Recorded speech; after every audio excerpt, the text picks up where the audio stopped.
Cuando los padres de mi nuera entraron a la casa jalando sus maletas, ella se volteó y me gritó en la cara: «O le das tu cuarto a mis papás, o te largas de esta casa ahora mismo».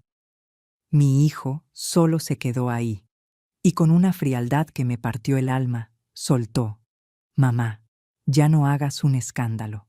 Así que yo, en silencio, recogí mis cosas y me fui. Desde aquel día empecé a vivir mi propia vida, y ellos, pues, ya no tuvieron dónde quedarse. Si estás viendo este video, regálame un me gusta, suscríbete al canal y cuéntame desde dónde estás escuchando esta historia. Dejemos juntos una bendición en los comentarios, para que quien la lea sienta que el Señor toca su corazón. Yo llevaba 2 bolsas en las manos, lista para meterme a la cocina y preparar la cena, como todos los días.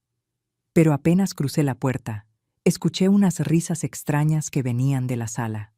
Risas de gente que no pertenecía a esta casa. En el sofá, los padres de Camila estaban sentados como si fuera su propio hogar. Camila tenía los gabinetes abiertos, señalando un cajón tras otro con un entusiasmo de guía turística. Nadie volteó a verme. Como si la dueña de la casa no acabara de entrar, Camila me vio, y la esquina de su boca se levantó en una sonrisa mitad cortés, mitad despectiva. «Ah, mamá, ya llegó». No alcancé a decirle: «Mis papás se van a venir a vivir con nosotros». Ni una palabra de permiso, ni un gesto de consideración. Como si yo hubiera sido solo una sombra en la cocina todos estos años, y hoy tocara desaparecer. Dejé las bolsas en el piso, sintiendo cómo el pecho empezaba a apretarse. Una corazonada mala me empujó hacia el cuarto de Triques. Cuando abrí la puerta, todo lo que vi me cayó encima como un balde de agua helada.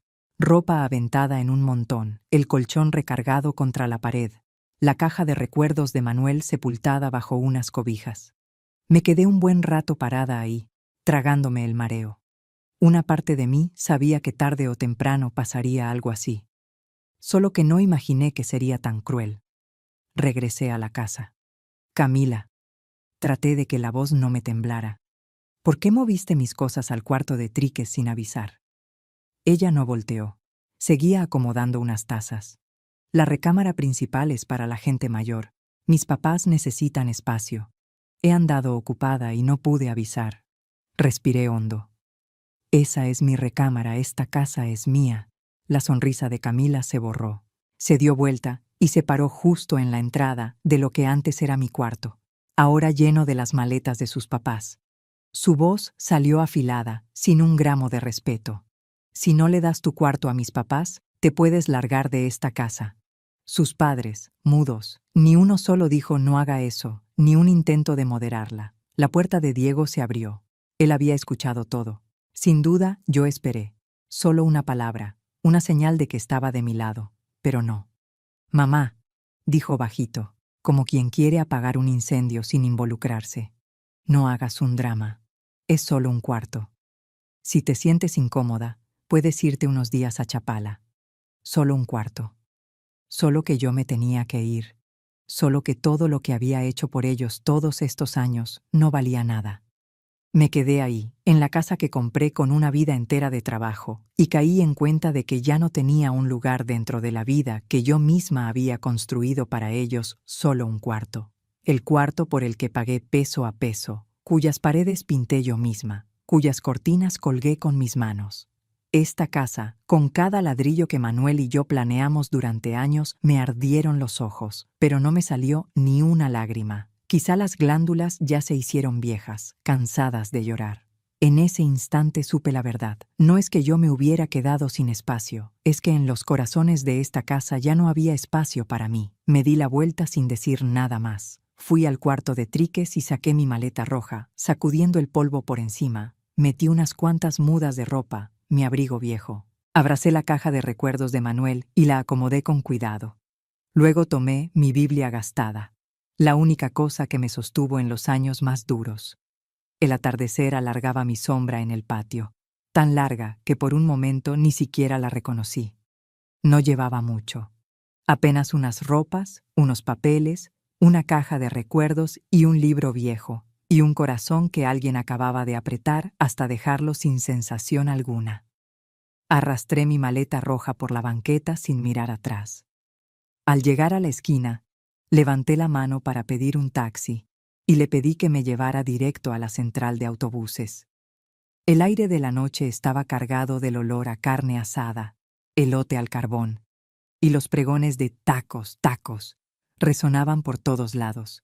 La gente se empujaba, todos con prisa, y yo me sentía vacía, como si alguien me hubiera arrancado las entrañas. Compré un boleto para el último camión hacia Chapala, la mano temblándome un poco al firmar el papelito.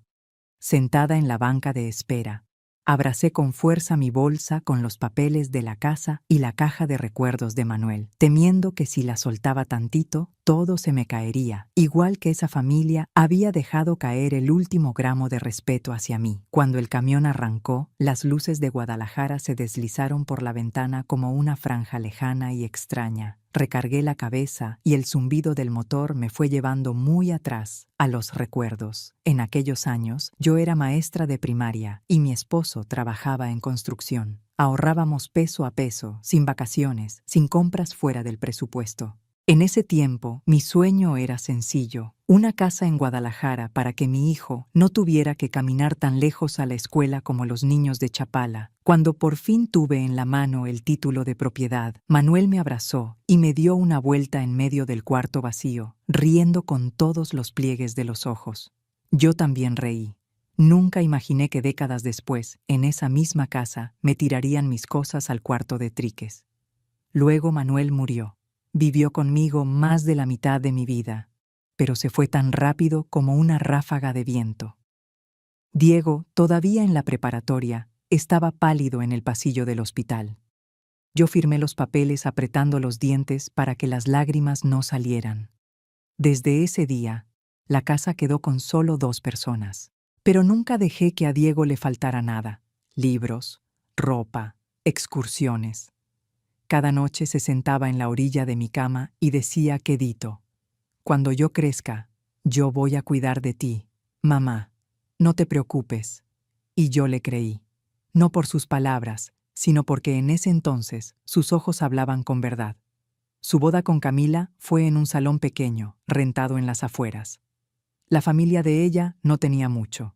Yo lo entendía, así que casi todo el gasto del evento, la música, incluso los anillos, salió del ahorro que guardé tantos años. No me pesó. Yo misma elegí cada silla, cada mesa de la casa en Guadalajara, pensando que así la pareja empezaría con menos dificultades. Camila me abrazó muy sonriente, llamándome Mamá Elena con dulzura. Yo me sentí la mujer más afortunada. Los años después de la boda, la casa siempre estuvo llena de los pasos de los nietos y del ruido de mis ollas. Yo cuidaba a los niños todo el día para que Camila pudiera trabajar. Y cuando dejó el trabajo, diciendo que tenía proyectos propios, yo seguí cuidándolos, cocinando, lavando. Las facturas de luz, agua, gas e internet estaban todas a mi nombre a fin de mes. Iba al banco a pagarlas sin decir nada. Cuando insinuaba que cooperaran, Diego solo sonreía. Mamá, vivimos juntos para estar a gusto. No nos compliques. Yo escuchaba y callaba. En realidad, las señales estaban desde hace tiempo. Camila fruncía la cara con mi comida. Mamá, póngale menos sal, nosotros comemos diferente. Levantaba las cortinas diciendo que la casa necesitaba más luz. Movía los muebles sin preguntar. Un día juntó todas las cosas de la sala y frente a mí dijo: todo esto está viejo. Con el tiempo lo voy a cambiar. Diego oyó y solo murmuró para mí: luego hablo con Camila. ¿Luego cuándo? Nunca lo vi. Yo pensaba que eran cosas pequeñas del hogar. La gente que vive junta siempre tropieza en algo, me decía. Me convencí de eso.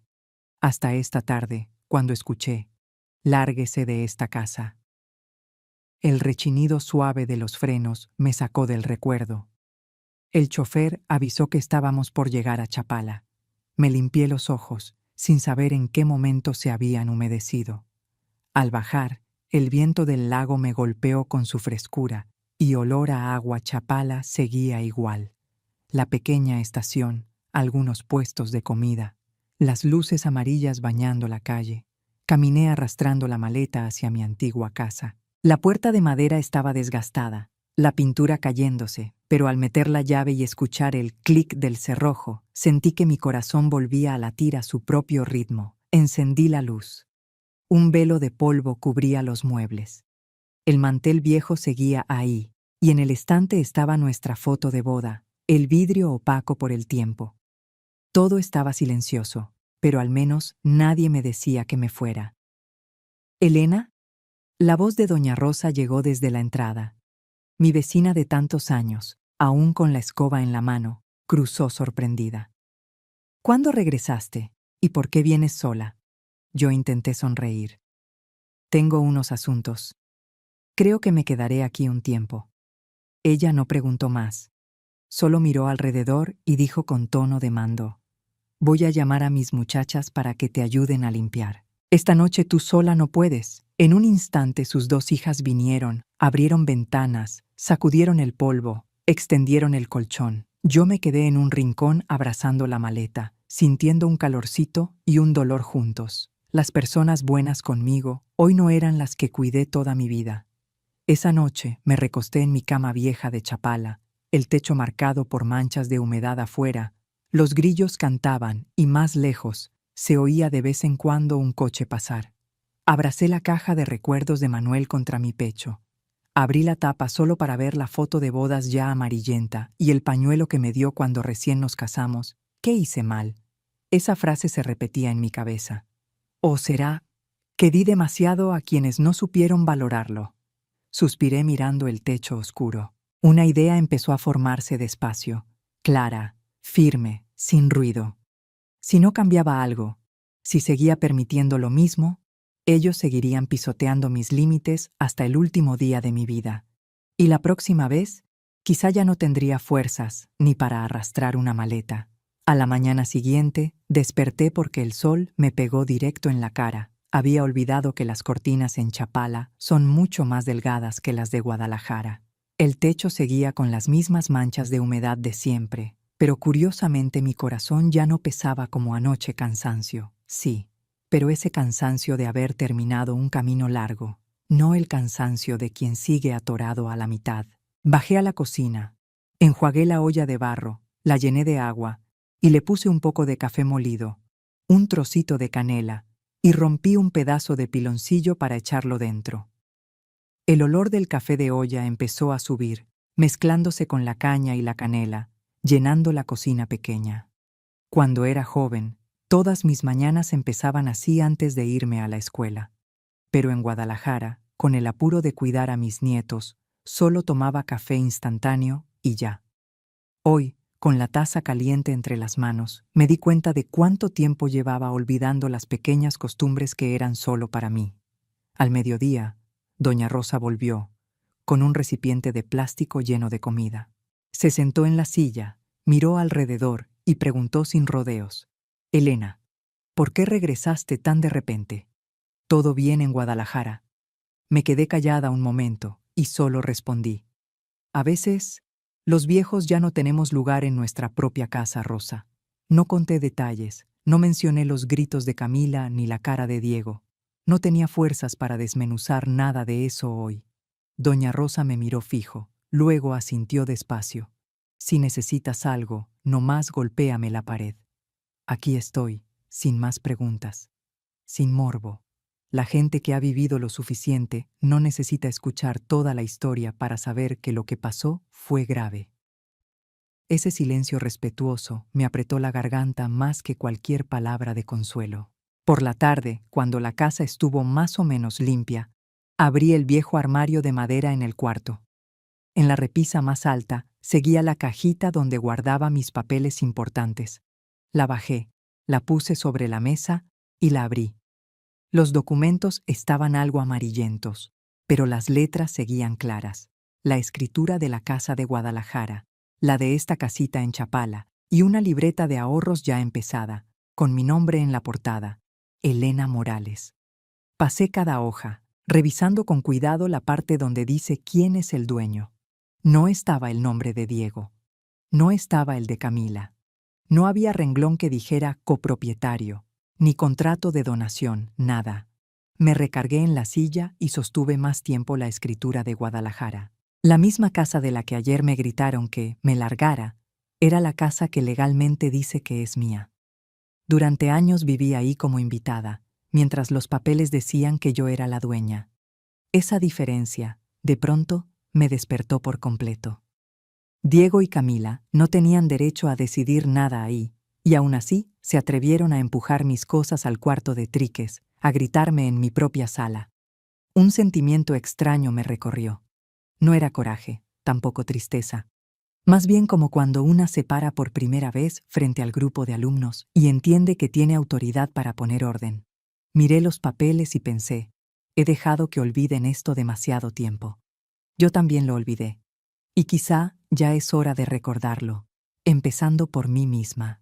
Al caer la tarde, preparé una ollita de caldo de pollo y calenté unos tamales que habían quedado de lo que trajo doña Rosa. Era una comida para una sola persona, pero curiosamente no sentí soledad. No estaba Camila diciendo que el caldo estaba ralo, ni Diego con su «mamá, no le pongas tanto aceite». Me serví otra taza, comí despacio, escuchando el sonido de la cuchara en el plato. Pude respirar hondo, profundo, sin ese nudo que me había acompañado tantos meses. Antes de dormir, en mi segunda noche en Chapala, saqué el cuaderno pequeño que usaba solo para anotar luz y agua. Lo abrí en una página en blanco, tomé la pluma y escribí despacio. Las personas solo reciben el trato que merecen cuando ellas mismas se respetan. Me quedé un buen rato mirando la frase. Lo tenía clarísimo. Tarde o temprano, Camila o Diego van a llamar. No para saber cómo estoy, sino para pedir dinero, o para pedirme que regrese a encargarme de todo.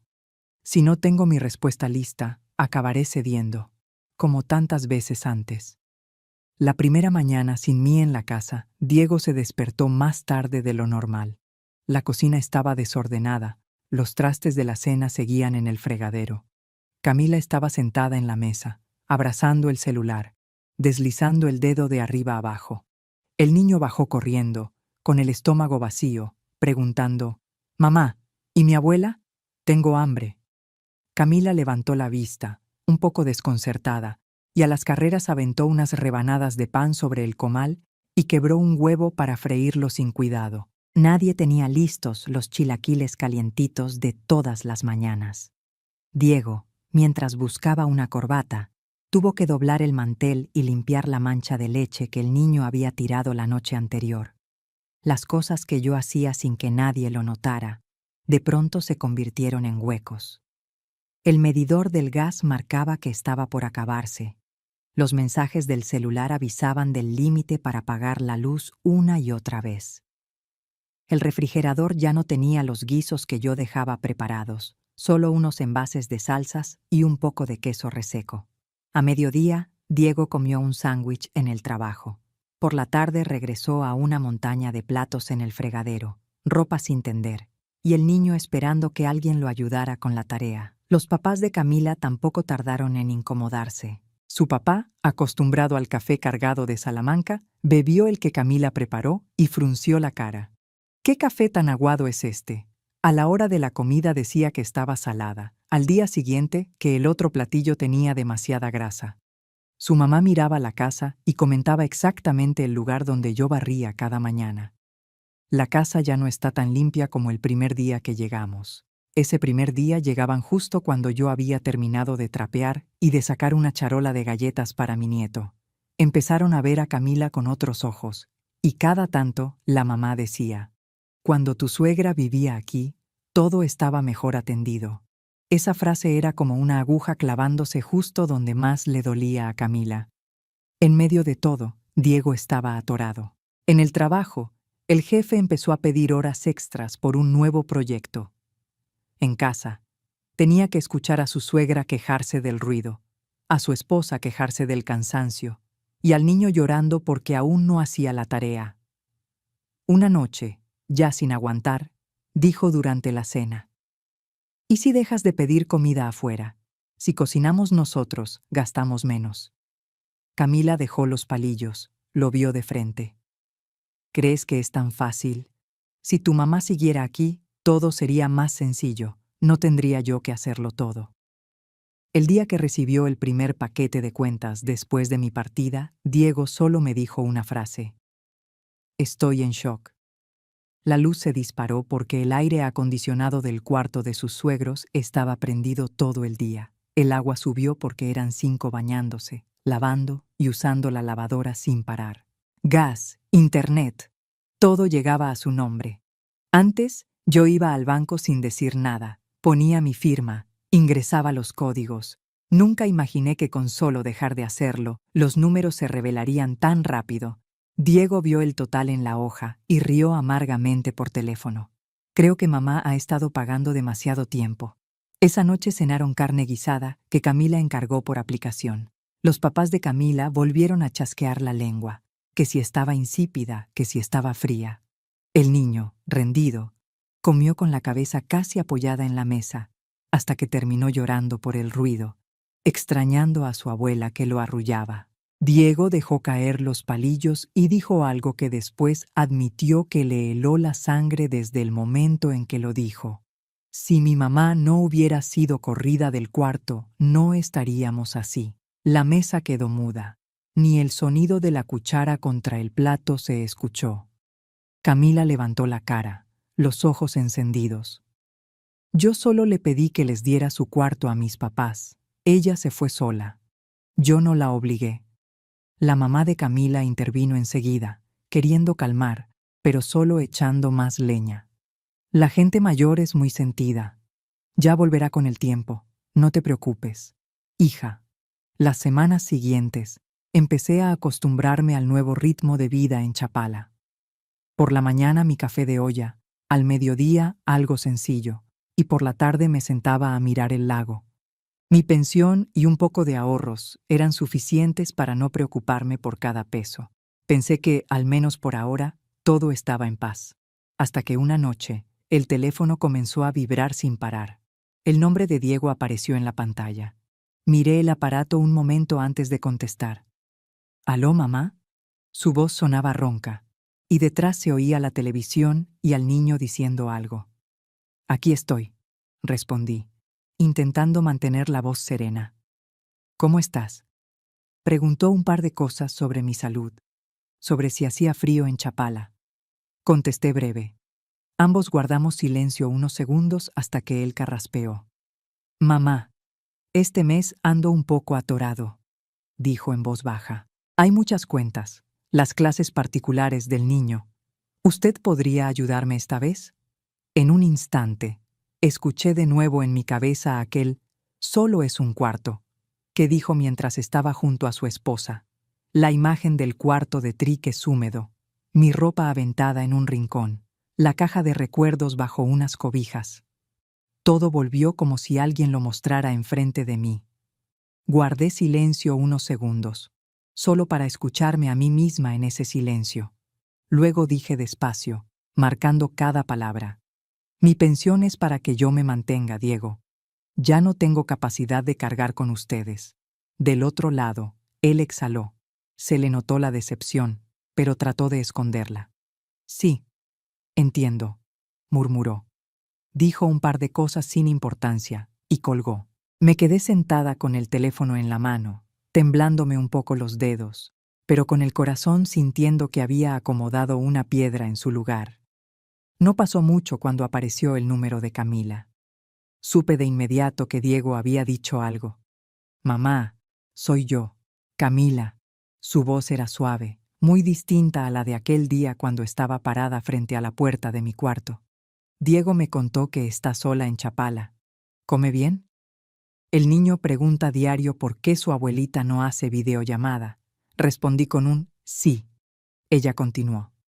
Desde que mis papás llegaron, los gastos se nos fueron para arriba, usted lo sabe. Medicinas, la escuela del niño. Diego está estresado, mamá. Su voz bajó aún más. ¿Nos podría ayudar un poquito? Aunque sea por su nieto. Cerré los ojos, recargándome en la silla. Sabía muy bien qué quería responder. Ya no estaba dudando. Camila, dije, firme aunque sin subir la voz. El día que exigiste que yo entregara mi cuarto a tus papás, no pensaste en mí, no uses al niño para que yo me ablande ahora. Al otro lado, silencio total. Incluso escuché cómo tragaba saliva. Seguí. Mis bienes y mi pensión son para que yo viva los años que me quedan. Ya no voy a pagar las decisiones que ustedes tomen. A quien quieran meter en su casa, como quieran vivir, es asunto de ustedes. Las consecuencias también. Entonces, ¿no va a ayudar nada?, preguntó Camila, ahora sin tono dulce. No, contesté. Ni esta vez, ni la próxima. Colgó sin despedirse. Dejé el teléfono sobre la mesa y solté un suspiro largo. No sentí alegría ni venganza, solo que mi pecho tenía un poco más de espacio. Unos días después, empezaron a llamar números desconocidos. Voces de mujeres conocidas. La mayoría, vecinas de Guadalajara o familiares lejanos de mi difunto esposo. Elena, ¿que ya volvió a Chapala? Diego y Camila la están pasando muy mal. ¿Cómo deja así a su hijo y a su nieto? Al fin y al cabo son su sangre. No me enojé. Solo me cansé. Ellas solo oyeron una historia. La suegra se fue y no ayuda a la familia. Lo que Camila contara, ellas lo repetían. Yo decidí contar lo esencial. Esa casa la compré yo con mi marido. Por años, las cuentas de luz, agua y gas estaban a mi nombre, y yo las pagaba. Cuidé al niño, cociné, limpié. Un día llegaron los papás de mi nuera, me sacaron las cosas al cuarto de triques, ocuparon mi cuarto, y mi nuera me dijo que si no lo cedía, me largara. Mi hijo se quedó viendo. Entonces me fui. Eso es todo. Del otro lado, varias se quedaron mudas, solo diciendo, «Ah, bueno, cuídese mucho». Y colgando rápido. Algunas insistieron con aquello de que los mayores deben tener paciencia, pero yo no discutí. Ya no tengo necesidad de ganar nada con palabras. Tras varias llamadas así, entendí otra cosa. Si Camila ya era capaz de retorcer la historia con las vecinas, más adelante, cuando yo esté más débil, podrían decir cosas peores. No quiero llegar a un punto donde no pueda defenderme. Esa noche, tomé el teléfono y revisé conversaciones viejas. Mensajes de Camila pidiéndome que pagara la escuela del niño, que le prestara tantito para arreglar el coche, para el doctor. Tomé capturas y las guardé en una carpeta aparte. Abrí mi cuaderno pequeño y anoté el día en que me echaron de la recámara. Escribí exactamente lo que dijo. Escribí cómo me sentí. No para recordarlo a diario, sino para que, si algún día alguien pregunta, pueda mostrar algo concreto y no solo una historia contada de palabra. Sé que en Guadalajara, Diego también vio todo. Sabe cómo su esposa lo anda diciendo. Sabe cómo los vecinos me están juzgando, pero no me llamó para decirme, «Mamá, ya le pedí a Camila que pare». Eligió callarse. Ese silencio, lo entiendo. Una parte por cobardía, otra por miedo a que todo explote. Pero justamente ese silencio fue el que abrió unos pasos más de distancia entre él y yo. Esa noche apagué el teléfono temprano, sin esperar más llamadas. Salí al porche. El viento del lago soplaba, trayendo el golpeteo del agua y la música lejana de algún bar. Y me dije en voz baja, solo para mí, no voy a culpar a nadie más, solo voy a cuidar lo que me queda de vida. Y justo entonces apareció un pensamiento más claro. No basta con dejar de ayudarlos. Tengo que revisar cómo está mi nombre en todos esos papeles, para que nadie pueda usar mis propios bienes para dejarme fuera otra vez.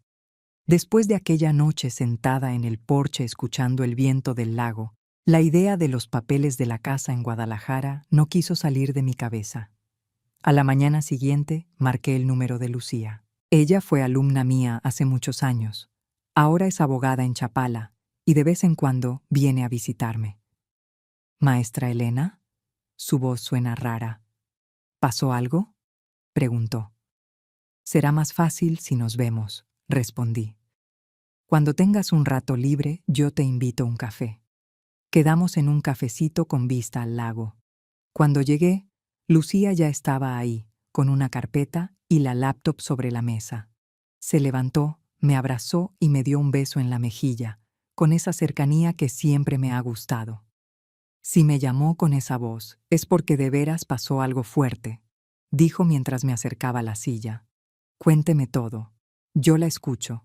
No rodeé. Le conté desde que Diego se casó con Camila y se fueron a vivir gratis a mi casa. Las cuentas que yo pagaba, las comidas que preparaba, las noches en que cargaba al niño para que ellos pudieran dormir. Luego seguí con lo de los padres de Camila. Mis cosas arrumbadas en el cuarto de Triques. La frase, o entrega el cuarto, o lárguese de esta casa. Y Diego parado ahí, sin decir nada. También le hablé de las llamadas pidiéndome dinero y de cómo Camila andaba hablando mal de mí. No grité, no lloré. Solo acomodé los hechos como si estuviera preparando un plan de clase. Pero la cara de Lucía sí fue cambiando. Al principio sonrió, luego frunció el ceño. Y cuando llegué a lo del cuarto de Triques, apretó los labios. ¿Su hijo estaba ahí cuando su nuera le dijo eso?, preguntó, queriendo asegurarse. Con los brazos cruzados, respondí, dando un sorbo al café ya frío. Solo dijo, es solo un cuarto. Lucía suspiró y abrió la carpeta. Sacó una hoja en blanco y trazó unos cuadros. Le voy a explicar claro, sin palabras difíciles, dijo. La casa de Guadalajara está a su nombre, solo al suyo. No hay contrato de donación. No está registrada como copropiedad con Diego ni con Camila, ¿correcto? Correcto. Lo revisé hace unos días. Entonces, ante la ley, la única dueña es usted. Nadie más. Diego y Camila no firmaron contrato de renta ni pagan renta fija, así que legalmente solo son personas viviendo por permiso suyo. Usted puede dejarlos seguir ahí o puede terminar ese permiso. Y para que lo entienda sin rodeos, usted tiene todo el derecho de vender la casa. Ellos no pueden impedirlo. Mientras la escuchaba, agarré con más fuerza la taza, mirando el agua oscura del lago tras la ventana. Me llegó la imagen de mi nieto corriendo en el patio de la casa en Guadalajara, gritándome, ¡Abuelita! También la de Diego cuando era estudiante, subiéndose al camión escolar, volteando a despedirse con la mano. Si vendo la casa, pregunté despacio, ellos se quedarán sin un lugar. ¿No será que estoy siendo demasiado dura, Lucía? Lucía no esquivó mi mirada, me vio de frente. Duro fue que lo sacaran a usted de su propio cuarto. Vender la casa no es venganza, es recuperar lo que siempre fue suyo. La gente adulta que no se hace responsable de sus decisiones va a sufrir en cualquier lugar donde esté. Nos quedamos calladas un buen rato. El tintinear de las cucharitas, las risas de la mesa de al lado, todo me pareció lejano. Sentí que algo viejo dentro de mí se tensaba, y luego por fin se soltaba. Hasta aquí llegué, dije por fin. Ayúdame a vender esa casa, Lucía. Ella asintió, sin celebrar, sin ponerse triunfal. Voy a manejar todo con claridad y de forma transparente. Usted no tiene por qué preocuparse por problemas. No lloré. Creo que las lágrimas se me acabaron el día que me corrieron de mi propio cuarto. Ahora solo sentía que, por fin, una puerta que llevaba años atorada se cerraba por completo. Lucía me entregó una hoja con la lista de documentos que debía llevar. Escrituras, identificación, acta de defunción de Manuel y otros papeles que acreditaban que nuestro matrimonio terminó al fallecer él, para que nadie pudiera decir que era bien común. Me llevé la lista a Chapala, revisé carpeta por carpeta, quité el polvo y ordené todo. Unos días después, fui a la oficina donde trabaja Lucía. Era pequeña, pero con los papeles en orden y olor a tinta y piso recién trapeado. Puso frente a mí el poder para la inmobiliaria. Lea todo con calma, me dijo, y donde no entienda, me pregunta. Yo se lo explico sin tecnicismos. Me puse los lentes y leí despacio. Autorizar, promover la venta, firmar en mi representación dentro de los límites. Pregunté varias cosas. Lucía me explicó cada punto. Aquí permiten mostrar la propiedad. Allá firmar trámites una vez que yo dé mi consentimiento. No había ni una palabra sobre regalar o transferir a alguien más. Cuando entendí todo, tomé la pluma. Al firmar, sentí como si cada trazo sacara un pedazo de los años vividos en Guadalajara. Dolía, sí, pero era un dolor limpio, sin el olor a humedad del resentimiento. Al salir de la oficina, mis pasos se sentían más ligeros, pero el corazón sí pesaba. En el taxi de regreso pensé, trabajé toda la vida para tener esa casa, y ahora la vendo. Pero si la dejaba para que me siguieran humillando ahí, tal vez dolería más. Ya casi llegando a casa, marqué a Diego. Contestó rápido. ¿Mamá? Sí, dije, con voz tan tranquila como si hablara del clima. Te llamo para avisarte que ya puse en venta la casa de Guadalajara. El silencio del otro lado se convirtió en un estallido. ¿Qué? Pero si vivimos aquí. Ustedes viven ahí porque yo se los permití, corregí. El día que dejaste que tu esposa me echara de mi propio cuarto, tú decidiste que ya no era mi casa. Ahora yo solo estoy ejerciendo mi derecho como dueña. Escuché que quería decir algo más, tomar aire para empezar un pleito, pero no le di oportunidad. Solo quería informarte, no pedirte permiso, dije, y colgué. Esa noche, volví a sentarme en el porche. El cielo de Chapala estaba lleno de estrellas, y el viento movía las hojas de los plátanos detrás de la casa. Me froté el pecho, tratando de entender si estaba triste o aliviada. Quizá ambas cosas. El lazo que me unía a esa casa de Guadalajara, a cada ladrillo por el que trabajé tantos años, lo acababa de cortar. El lazo con mi hijo seguía ahí, pero desgastado, delgado, y ya no apretaba mi cuello como antes. Por primera vez en muchos años, lo dije en voz alta, bajito pero firme. Si ellos no saben valorarme, yo me voy a valorar por mí misma. El viento se llevó la frase por la noche, pero dentro de mí se quedó como una promesa, como un comienzo. Lucía me envió el enlace del anuncio de la casa por mensaje antes de llamar. La agencia había tomado fotos desde la entrada. La luz de Guadalajara iluminaba las paredes y el rincón del patio donde yo solía tener unas macetas con flores. Debajo de la foto aparecía una línea corta. Casa de una planta y un segundo nivel, zona tranquila, cerca de escuelas. La propietaria necesita vender con urgencia. La miré y apagué la pantalla. Ya no sentí dolor. Fue como leer la noticia de la casa de otra persona. Ya hay varios interesados, maestra, dijo Lucía por teléfono. Vamos a ver quiénes realmente van en serio. Le respondí con un sí tranquilo. Las cosas ya habían echado a andar y no había forma de volver atrás. Mientras tanto, en Guadalajara, la vida seguía igual de enredada. Durante varios días, Camila notó gente desconocida parada en la banqueta, mirando hacia adentro. A veces levantaban el teléfono para tomar fotos. Ella creyó que eran repartidores buscando dirección o vecinos nuevos paseando. Sus padres, en cambio, estaban cada vez más incómodos. Se quejaban de que el cuarto principal era pequeño, que compartir baño era un fastidio, que vivir en la ciudad salía mucho más caro que en Salamanca. Diego, al centro de todo, regresaba cansado del trabajo para encontrarse con suspiros, reproches y discusiones apagadas. Una tarde de sábado, con todos amontonados en la sala, sonó el timbre.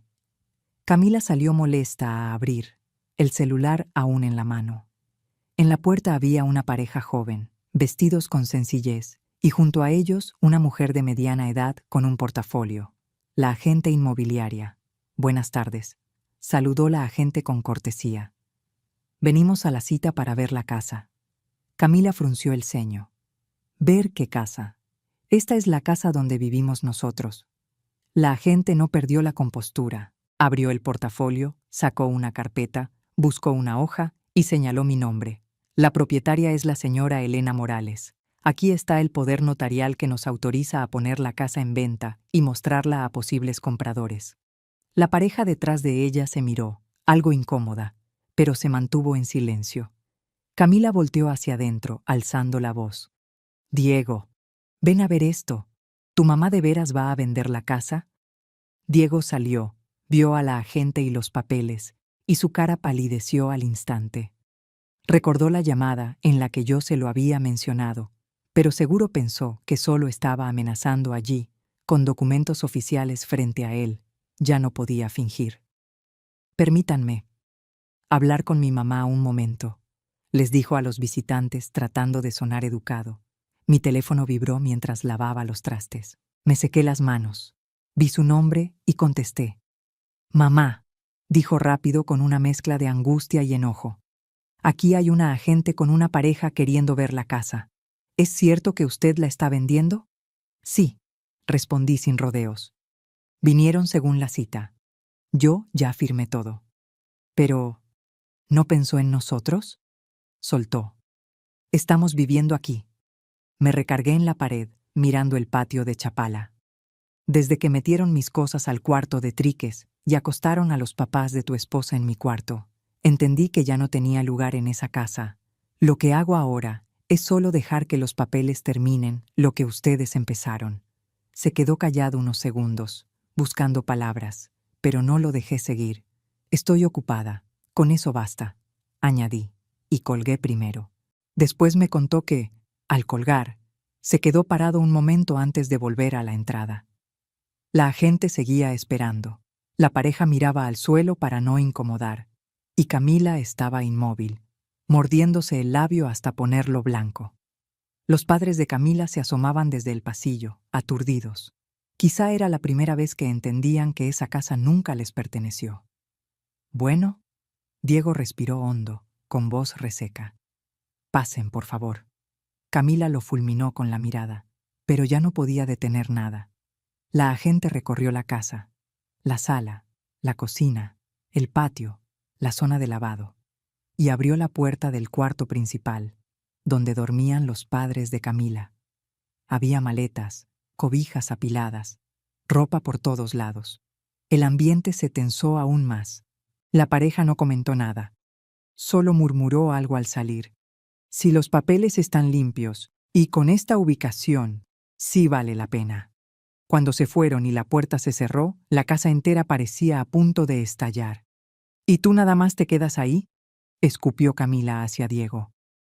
¿Por qué no haces algo para detener esto? Diego, agotado, se recargó en la pared. ¿Qué quieres que haga? La casa está a nombre de mi mamá. ¿O ya se te olvidó cómo la trataste? Los padres de Camila callaron. Nadie repitió aquella frase que decían antes. Tarde o temprano esta casa será de ustedes. Cada quien se tragó su propio sabor amargo.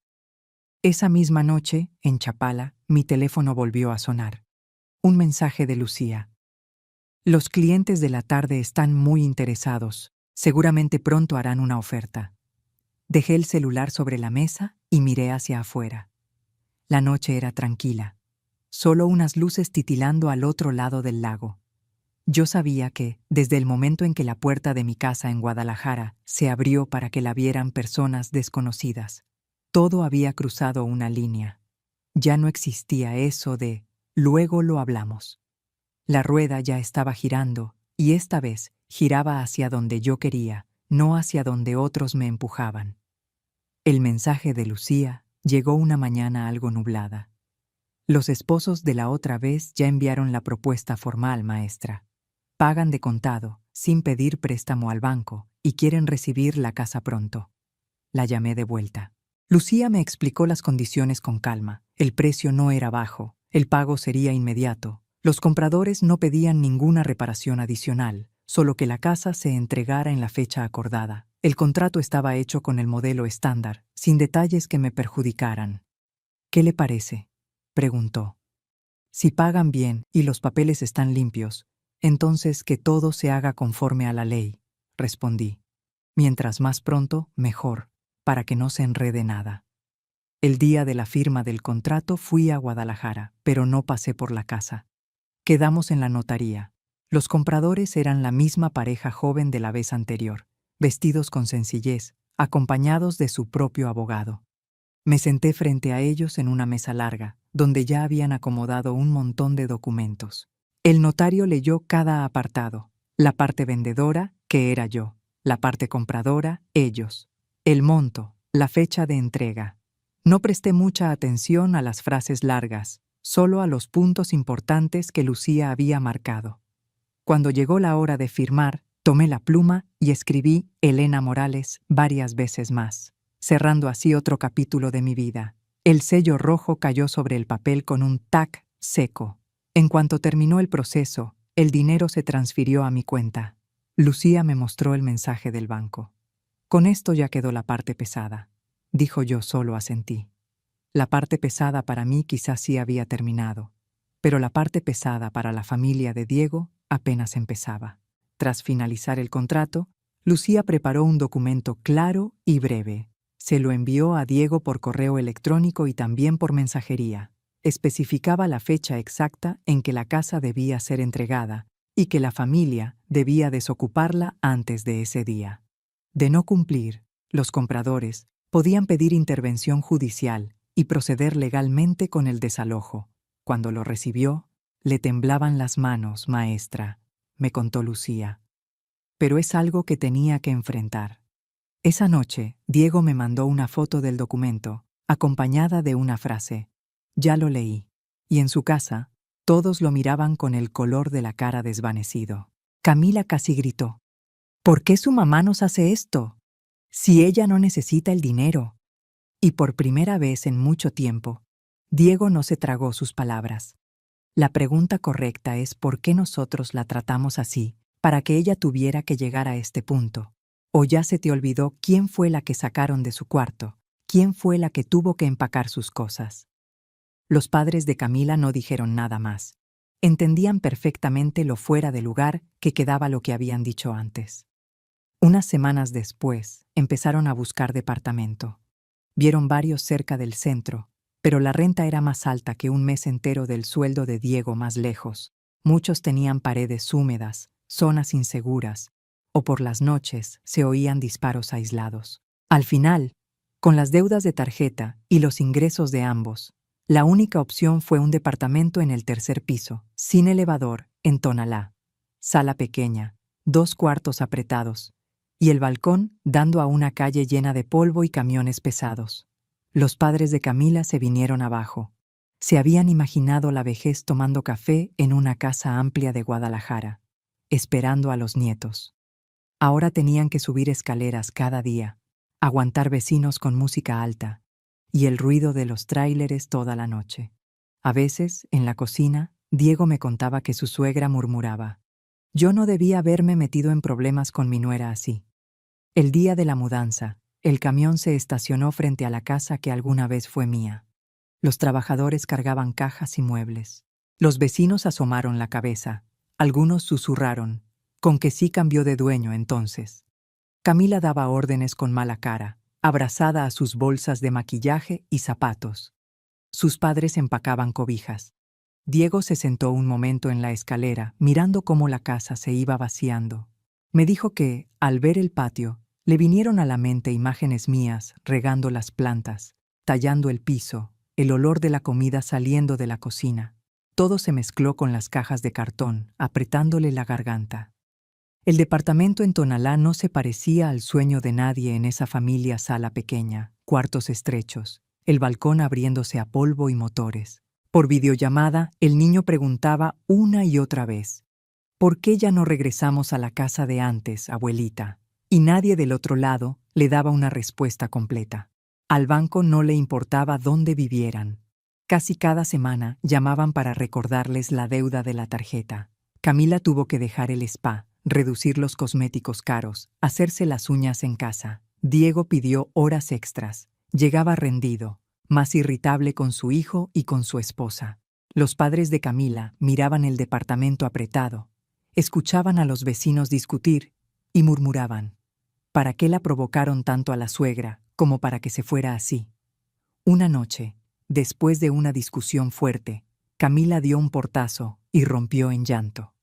Diego se quedó en la sala, viendo el espejo colgado en la pared. Me dijo.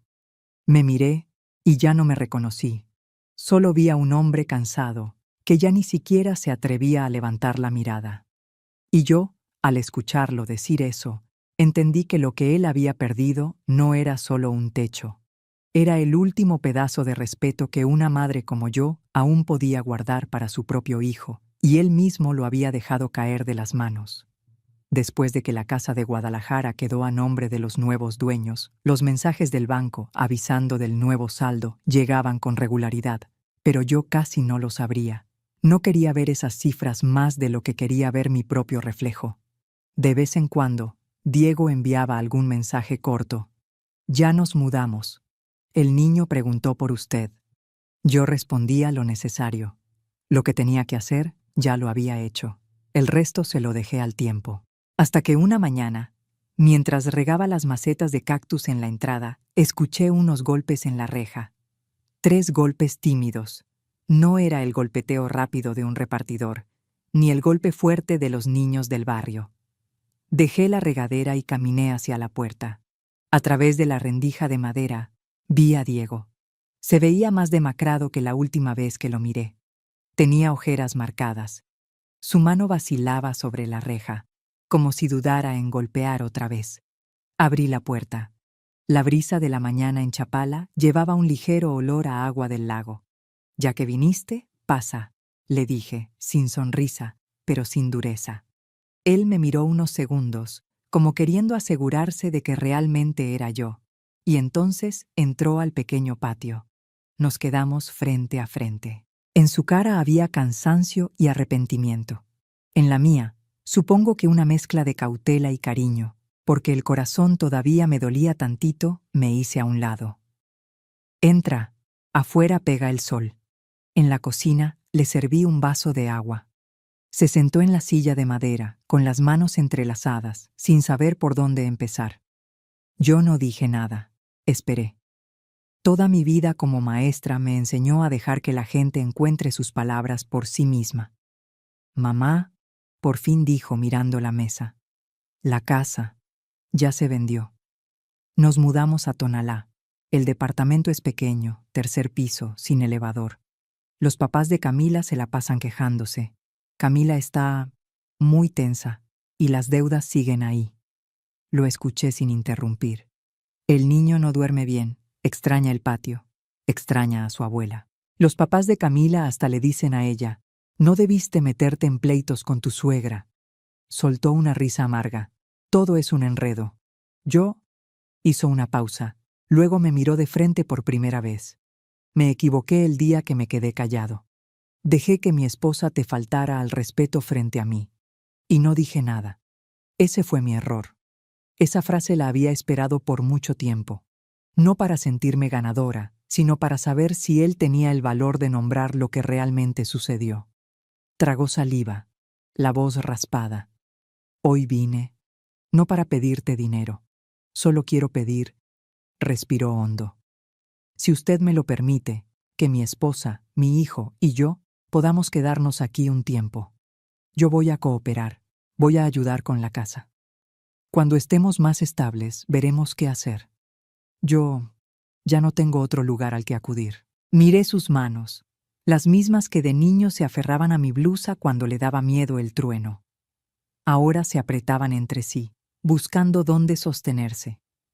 Una parte de mí quiso decir, «Sí, hijo, vente». Ese instinto de madre que lleva décadas abrazando sin preguntar. Pero otra parte, una que había aprendido a la fuerza, recordó muy bien. Él sí extendió los brazos, pero para cruzarlos frente al pecho, mientras alguien más me decía que me largara de la casa. En mi mente aparecieron 2 Diegos, el de 10 años, llorando en mis brazos porque lo molestaban en la escuela, y el de 30 y tantos, inmóvil frente a la maleta azul puesta en medio de la sala. Esas 2 imágenes se empujaron la una a la otra dentro de mí. Puse el vaso sobre la mesa y lo miré de frente. «No te odio», dije despacio, «pero ya no puedo volver a ser tu refugio incondicional».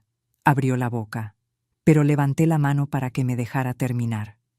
«Cuando permitiste que otros decidieran por ti, cuando dejaste que me ofendieran delante de tus ojos sin abrir la boca, me mostraste en qué lugar estaba yo en tu vida.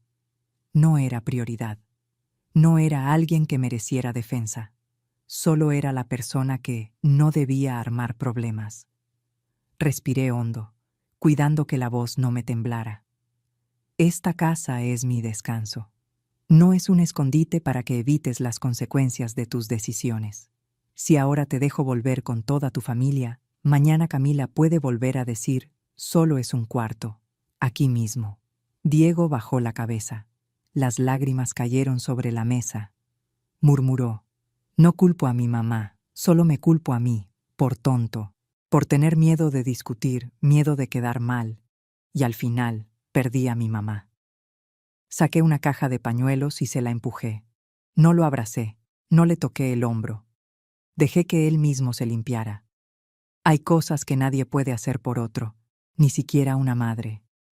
Nos quedamos en silencio un rato. El ruido de la calle se apagó. Solo quedó el viento contra la puerta. Antes de que se levantara, le dije, si quieres reconstruir tu vida, tienes que hacerlo con tus propios pies. No esperes que alguien cargue contigo. Yo ya estoy vieja. No tengo fuerza para otra caída así. Asintió, con los labios apretados. No pueden venir a vivir aquí, le dije claro. Pero si el niño quiere venir a ver a su abuela, esta casa siempre estará abierta para él. Él no tiene culpa de lo que los adultos hicieron. Diego se puso de pie y miró alrededor.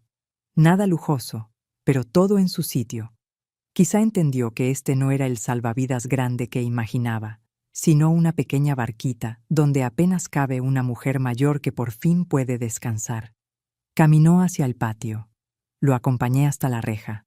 Antes de abrirla, murmuró, gracias, mamá, aunque sea por dejarme venir a hablar. No contesté. Solo asentí. Abrió la reja y salió. Antes de irse del todo, se volvió una vez más. Me vio parada bajo la sombra del cactus que por fin había vuelto a ponerse verde. Seguro lo que vio fue a una mujer pequeña, de cabello cano, pero con la espalda firme. La reja se cerró detrás de él. Me quedé un momento escuchando sus pasos alejarse. Dentro de mí ya no quedaba ese refugio que una vez tuve para él. Pero quizá, justamente este portazo sea lo que lo obligue, por primera vez en su vida adulta, a construirse un lugar propio, en vez de esconderse eternamente detrás de una madre ya cansada. Después de la visita de Diego, la casa quedó extrañamente silenciosa. Pasé mucho rato sentada en la sala, sin encender la televisión ni el radio. En la silla de enfrente, aún quedaba la hendidura donde él había estado sentado. Yo sigo queriendo a mi hijo. Eso no cambió después de aquella conversación. Pero también entiendo que, si dejo que los bienes me aten, tarde o temprano voy a caer otra vez en el mismo círculo vicioso. Él se mete en problemas, se recarga en mí, yo me ablando, y todo empieza de nuevo. Pensando en eso, metí la mano al bolsillo de mi blusa, saqué el teléfono y marqué a Lucía. «Señora Elena», contestó de inmediato. «Quiero hablar contigo sobre el testamento», le dije sin rodeos. «Creo que ya es momento de modificarlo. Quedamos de vernos en su oficina la semana siguiente». Esta vez no fue un café frente al lago, sino una mesa llena de documentos. Lucía puso frente a mí el testamento antiguo, el que me ayudó a redactar hace años, cuando yo todavía pensaba que la vida era más sencilla de lo que es ahora. «Le explico rapidito», dijo mientras subrayaba algunas líneas. «Si deja este testamento como está, cuando usted falte, Diego será el heredero de toda la casa, el dinero, todo. Pero si lo modifica, puede repartirlo como usted quiera, siempre dentro de lo que permite la ley. Dígame qué quiere cambiar y yo lo anoto». Vi las líneas con el nombre de mi hijo y de pronto me sentí cansada. No quiero que mi hijo siga viviendo así, con un salvavidas en la cabeza que dice, «Algún día mi mamá me va a dejar todo». «Lucía», le dije, «quiero que, si un día vuelve a ayudarme, sea por cariño, no por miedo a perder su parte». Lucía asintió. Entonces lo ajustamos en ese sentido. Empezamos a delinear el nuevo contenido. Una parte del patrimonio quedaría dedicada exclusivamente a mí. Gastos de vida, medicinas, alguien que me cuide si algún día me fallan las piernas o las manos. No quiero depender de nadie, ni siquiera de Diego. Otra parte se destinaría, a través de gestiones de Lucía, a una organización en México que apoya a mujeres cuyo esposo o hijos las controlan económicamente y no las dejan decidir. No sería mucho, pero cada año una pequeña contribución, como dejar un pedazo de mi historia en ayuda para otras. A Diego no lo borré de todo, pero dejó de ser el heredero principal. Le dije a Lucía, si un día quiere venir a verme, a encender una veladora o a dejarme un vaso de agua, que venga porque quiere, no porque haya una casa o un ahorro esperándolo. Ella entendió y tomó nota con cuidado. Al momento de firmar, me tembló un poco la mano, pero no por arrepentimiento. Era porque sabía que estaba cerrando una forma de pensar que llevaba clavada en mí desde joven. Toda la vida de una madre es para dejársela completa al hijo. Tomé la pluma y firmé otra vez debajo de las nuevas líneas. Cuando dejé la pluma sobre la mesa, sentí que se me quitaba un peso invisible. Los meses siguientes, la vida en Chapala cambió lentamente, pero con claridad. Me inscribí en una clase de pintura en el centro cultural cerca del mercado. Por las tardes me sentaba frente al caballete, pintando el lago, los techos rojos y los niños jugando fútbol en la calle de tierra. A mi alrededor había señoras de mi edad, unas viudas, otras divorciadas, otras que nunca se casaron. Contaban historias de maridos infieles, hijos que se fueron a Estados Unidos, pensiones que no alcanzaban. Nos reíamos, con un poco de tristeza, pero sin caer en lamentos interminables. Todas habíamos pasado suficiente. Ninguna tenía energía para dramatizar más. Empecé a caminar temprano. Cada amanecer, el lago Chapala tenía una capa delgada de neblina. Los pájaros se formaban en los cables y trinaban. Caminaba despacio, respirando hondo, sin correr detrás del llanto de un niño, ni del «mamá, se acabó el gas», ni del «mamá, olvidé las llaves». Por primera vez en décadas, mi paso seguía solamente mi respiración. A veces, aún recibía mensajes de Diego, menos que antes, ya sin explicaciones. ¿Cómo sigue, mamá? El niño mencionó a su abuela cuando dibujó una casa en la escuela. Yo contestaba breve, estoy bien, cuídense, tápalo bien en la noche, no vaya a enfriarse. Los temas de dinero o de dónde vivían los resolvían ellos. Yo no preguntaba, y ellos ya no me echaban esa carga encima. Una vez, Diego trajo al niño a Chapala a pasar el día. Me avisó antes, y acepté. Cuando la puerta de madera se abrió, el pequeño corrió hacia adentro como si nunca hubiera existido distancia. Se abrazó a mis piernas y levantó la mirada con una sonrisa enorme. Abuela, lo extrañé. Lo dijo con esa honestidad que nosotros, los adultos, ya no sabemos usar. Preparé un almuerzo sencillo. Tacos de pollo, un poco de verdura y un plato de fruta. Comimos platicando de la escuela, de quién molesta más en su salón, de qué materias le gustan, de qué quiere ser cuando crezca. Nadie mencionó la casa vieja, ni venta, ni herencia. Diego entendió y yo también. Hay cosas que es mejor dejar quietas en el pasado. Esa tarde, cuando se fueron de regreso a la ciudad, me quedé en la puerta saludando con la mano hasta que el coche dobló la esquina. Ya dentro, tomé un álbum viejo del estante y lo abrí sobre la mesa. Busqué la página donde Diego recién nacido aparecía envuelto en una manta del hospital, con la carita roja. Toqué la foto, el papel delgado amarillento, y murmuré: «Ya caminé contigo un tramo muy largo. Lo que falta, hijo, te toca caminarlo solo». Me di cuenta de que, a esta edad, la felicidad no depende de cuántas personas vivan conmigo o cuántas voces me digan «mamá» o «abuela» en la mesa. La felicidad es cerrar la puerta en la noche y poder estar en paz sin sentir que el corazón lo apachurran, sin escuchar cómo me desprecian en la misma casa que yo levanté. Elegí cortar los lazos que me estaban haciendo sangrar y conservar lo que realmente vale. Una casita donde puedo respirar, unas cuantas amigas con quien hablar y un nieto que corre a abrazarme sin interés alguno. Por la tarde abrí la ventana. El viento del lago entró y movió la cortina. Sobre la mesa estaba el cuadro que tenía a medias. Un poco de agua azulada, unos rayos de sol, la sombra de una lancha pequeña. A un lado, una taza de café de olla todavía tibia, el olor a canela y piloncillo suavecito. En el cajón, justo bajo mi mano, el Nuevo Testamento descansaba doblado, sin ser ya esa sombra oscura rondándome la cabeza, Sonreí sin pensarlo. No era la sonrisa de alguien que ganó un pleito familiar, sino la sonrisa tranquila de una mujer que por fin aprendió a vivir para sí misma, aunque haya llegado un poco tarde, pero tarde es mejor que nunca. La historia que acabas de escuchar es ficción, pero en el camino de doña Elena Morales podemos ver una verdad que no nos es ajena.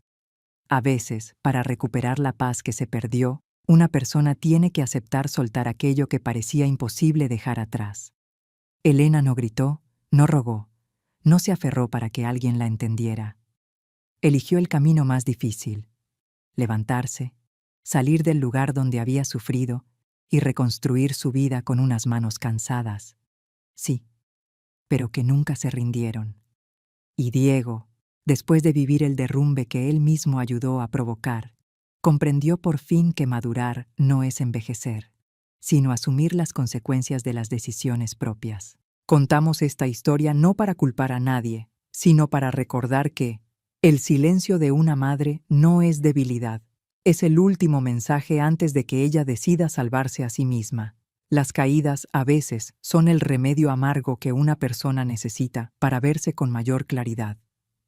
Y si alguna vez te han llamado difícil o demasiado fuerte solo porque no aceptas ser menospreciado, recuerda, la dignidad no es un costo, es el cimiento de toda relación decente. Si crees que el amor verdadero debe venir acompañado de responsabilidad y que la madurez a veces empieza con una puerta que se cierra, deja una bendición en los comentarios. Mándala para todas las madres que están reconstruyendo su vida en silencio, para los hijos que están aprendiendo a mantenerse firmes, y para los corazones que buscan regresar a sí mismos después de tantas pérdidas. Y si tienes unos minutos más, quédate con nosotros en las próximas historias, donde gente común atraviesa la oscuridad llevando consigo la luz del orgullo y de la bondad. Estoy segura de que encontrarás algo que tocará tu corazón. No olvides suscribirte al canal.